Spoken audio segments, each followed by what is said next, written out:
Hi, welcome to a quick walk around video for our Mitsubishi Outlander. It's in metallic black, 18-inch alloys, tyres all in decent condition, as are the wheels. Centre cap missing from this one here. Bodywork all round is very nice, quite presentable. It is obviously a 11-year-old black car, so little light key scratches and everything around the car, but overall no large bits of damage or scuffs or scrapes or anything to point out.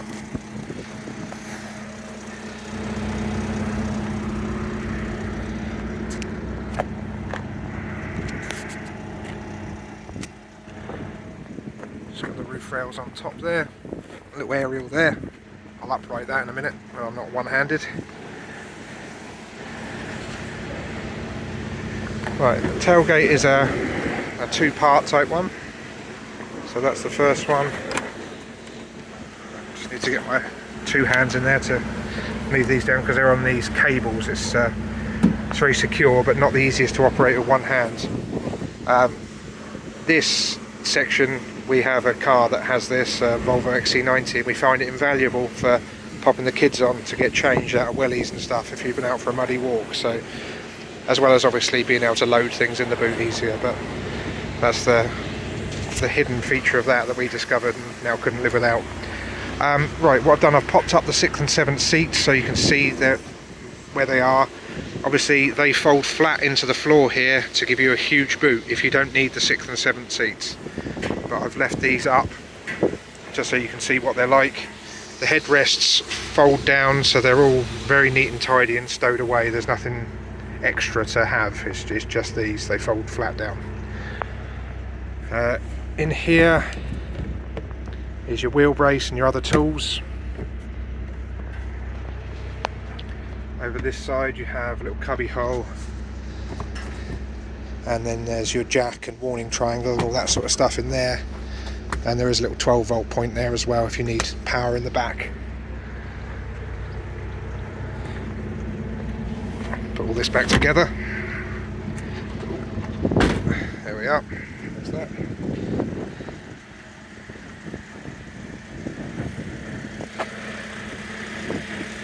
So again, a couple of little scratches here, but it's impossible on these black cars to keep them mint. Indicators in the wing mirrors.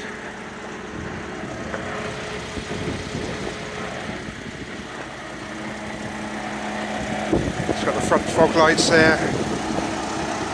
It's the slightly sort of pinched headlights. This is the facelift model, so for the last 2 years of this, which is 2010 to 2012, it was this facelift model. It's got a little chrome strip through the side skirts that the other ones don't have, and a few other little features to modernise it a little bit. Right, let's have a look in the back. So electric windows for the back passengers, speakers and whatnot down there, magazine holders. It's full leather with a black with a contrasting white stitching, and these perforated panels, nice big chunky seats. Your 6th and 7th seats in the back are cloth. Obviously I guess not hard wearing enough to be folded in and out the boot all the time, so they've made those cloth. You have got your ISOFIX points here for the 2 outer rear seats. A little bit that the valeters have missed there, that's wiping out, so I'll run a cloth over that in a second. If you're not using the middle seat, it's got this fold down armrest with built-in cup holders. You've got some head height airbags up here as well. There's lighting controls for the 6th and 7th seats and the middle row as well.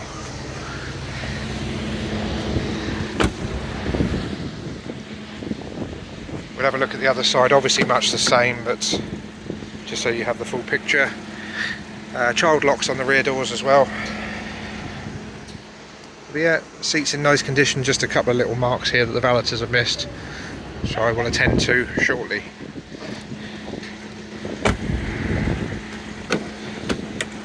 Right, into the front, obviously you've got electric windows and cup holders and whatnot in here as well. Passenger airbag up there. You have 2 glove boxes. This is the sort of leather trimmed one. small one, and that has the ability to allow the aircon to come through, so you can use it as a sort of makeshift fridge if you like. The main glove box down here has a lock on it.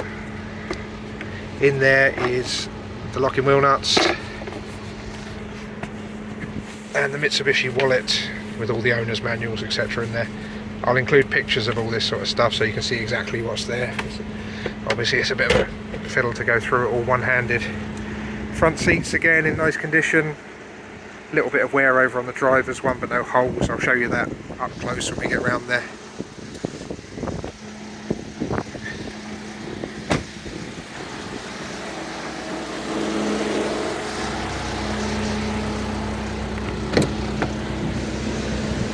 Right, so here we are on the driver's side. Just before I get in, you can't see it. A little bit of wear as you get in. Airbags in the side of the seats as well. Right, I'm gonna hop in. You should be able to hear me a bit better now as we're inside as well. So that's electric windows all round, electric mirrors. That's a power folding button there. And they are all working as they should. You've got your traction control and your headlight aim just below there, and at the top here you've got a fold out cup holder. Info button, that changes the information on the dash. Here's the distance till the next service, so 19 months or 6,600 miles. That can give you your miles per gallon. Go into a settings menu, trip and all that sort of thing. The total mileage is down the bottom there, 101,412. I've got no warning lights on the dash and the car's idling nicely here. There's your windscreen wiper controls there. Just below that is the keys. They're both original Mitsubishi keys, remote locking types. That one I need to put a battery in though. When I was trying it, the other one blipped the car open and shut. This one didn't, so I just need to bring in a little screwdriver from home because I haven't got a screwdriver quite that small here. So I won't forget that. If by any means I do, and you buy the car and this key isn't working, just remind me and we'll chuck a battery in, but that should be done in advance. Over here is your indicators and your lighting. It's got the auto lights. I've left it on the auto setting. Leather trimmed multifunction steering wheel. So you've got all your volume and audio controls over this side. This is your cruise control over here, and then the voice and phone controls here. This does all work. I was just having a play around with it before. This display, by the way, impossible to photograph and video. It just looks like it's jittering all over the place. It's not. It's completely solid here. Just thought I'd mention that before we carry on. Where was I? The Bluetooth phone. Yes, that is all set up via the voice thing. So you click it and you say set up phone, and then you choose your code for pairing. It all works perfectly. I've just tried it. There isn't a push button way of doing it. It's all through here, just in case that confuses you when you get the car, because it did confuse me for a few minutes. I had to look it up on YouTube how to do it. I'm sure it's in the owner's manual, but you know, who reads that? Right, here we are.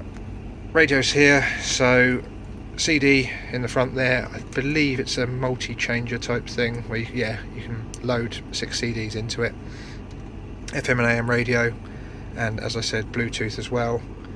It has got Bluetooth audio as well, I believe. I found it on one of the menus when I was going through. Let me see if I can. Yeah, USB, Bluetooth audio, and CD. Down here is your heating controls for the aircon. That's all blowing nice and cold. Cup holder and a 12-volt point here, along with a storage area. You've got a 6-speed manual gearbox. Here's your options to have it in 2-wheel drive, 4-wheel drive, or the diff lock, depending on the terrain you're in. I mean, for the sake of fuel economy, if you're just running around on the roads, you'll leave it in the 2-wheel drive mode. Manual handbrake, not an electronic one. Another 2 cup holders here. Leather trimmed armrest. It's got 2 buttons here, so click the left hand one. There's your USB socket and another 12-volt point. If you click the right hand one, just a little storage tray there. We've got some additional airbags over here on the A pillar. You've got illuminated vanity mirrors, and these are the sensors for your alarm. And then there's your interior lighting here. I think I've covered everything that I can see on the car. If I've missed something though, just give us a shout and I'll pop out and check for you. I'll include as many photos as I can of the inside, the outside, and any paperwork that came in with the vehicle. So if you're having this one delivered, it should give you a really good idea of what to expect. Obviously, if you're local to the site and you want to pop down and see it for yourself, you're more than welcome to do that as well. Just give us a call to make an appointment. Okay, thank you very much for watching.